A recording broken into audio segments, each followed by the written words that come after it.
Hi everyone, how are you today? Welcome back. I'm so glad that we are now on day 3. Hard to believe, day 3 of our Restorative Yoga Challenge. Thank you for joining me. And who wants to get into a pose? Isn't that what we all want to do in Restorative Yoga? So I'm so excited today. What we're going to do is bring in Child's Pose. So we're going to bring in the Child's Pose, and so I have 2 blankets. I have my blocks. So I'm going to show variations, and then I have my bolster. So I appreciate that some of you are at home and you don't have access to all of these yoga props, but I can assure you that they are not required. You do not need to have yoga props in order to practice supported child's pose. So if you have a yoga mat and a nice thick blanket, roll that around your yoga mat and use that as your bolster. Have a couple of extra blankets around you so that you can use them. And I'd recommend to have some sort of a timer, so you can use your cell phone, or if you have a clock, just so that you can have it as a guide and help you. I like to always double check and transition my neck side to side in order to make sure that I even it out and I'm not holding it in one position so that it can cause any tightness or undue stress on one side of my body. So I'm very excited to offer this pose today. The benefits of a child's pose really allow us to turn inward.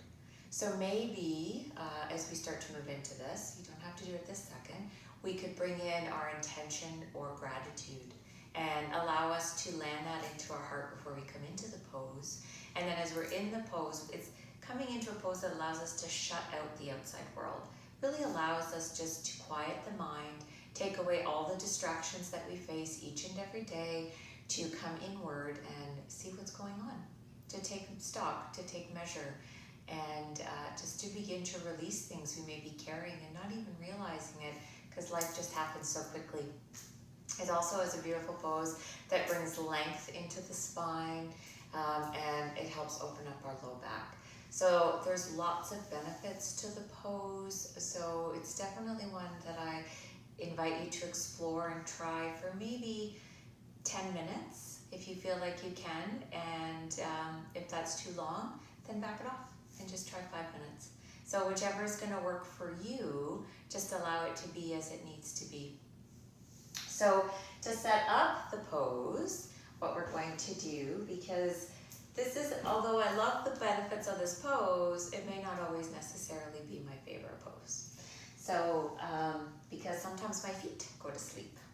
So what I like to do before I even get into it is just create a little roll so that I rest my ankles, so the tops of my feet are supported on the blanket. And then we bring in the bolster, and the bolster is just going to come down in front of us. So I just allow my feet to gently come on, bring my knees nice and wide, and I allow the bolster to come inward. So again, if you have one of those body pillows, those are just as good. So you allow that to come in, just pause. So here we are, just about to get into our pose. So just taking a nice breath. And let's allow ourselves to bring into our heart any gratitude, any offering, any intention in this moment. So my intention for the next 10 minutes is to allow my body to be still and to receive the nourishment that it needs in this moment. So bringing into your heart what you need.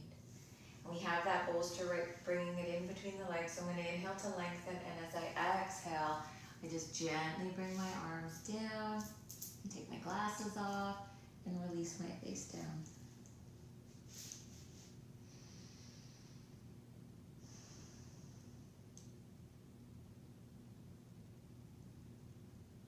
So I just want to check in with myself. Am I comfortable?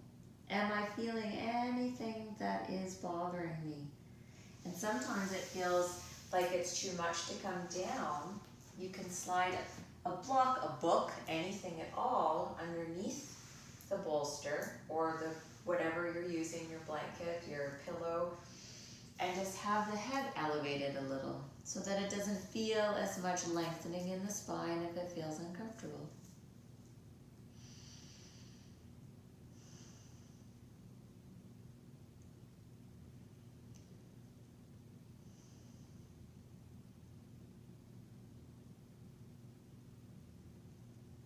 And just breathing, and as you breathe deep, let that length come into the spine as you inhale. And as you exhale, just letting gravity draw you towards the earth.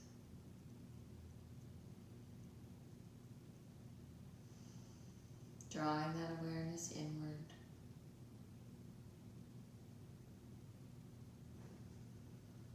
Taking the opportunity to bring awareness to any emotions that are present as you've landed on your mat.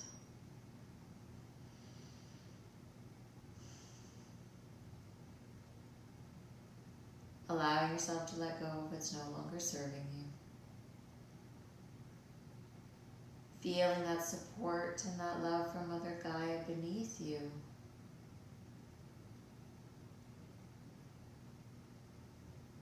And as you inhale, bringing that awareness to what you want to release that is no longer serving your greatest and highest good. And when you exhale, just allowing Mother Gaia to simply take it away.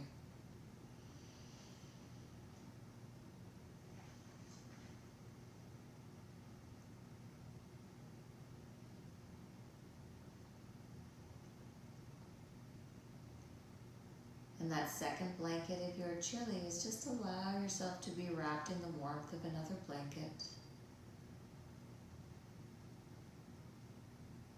As we've talked about with restorative yoga, it is important that we are warm, that we feel safe, and that it is quiet.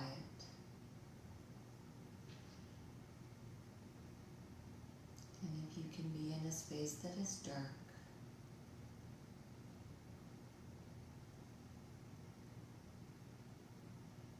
so when you are halfway through your pose, just gently, slowly and mindfully turning the head.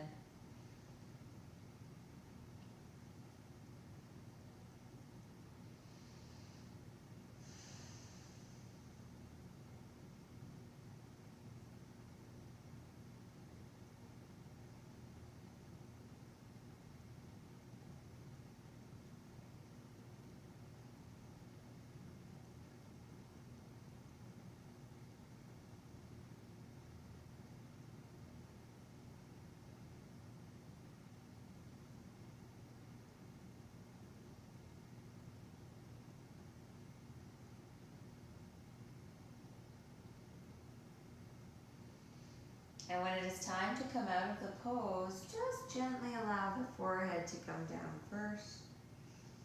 Pause. Sliding the hands underneath your shoulders and then gently pressing your way all the way back up. Just inviting you to keep your eyes closed, so your gaze soft. Slowly rising, so not moving quickly, allowing us to stay in that nice calm, meditative state. Taking a nice deep cleansing breath.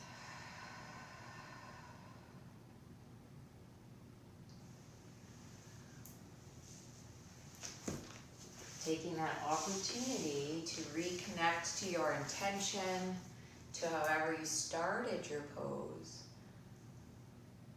Allowing the hands to find their way back to heart center.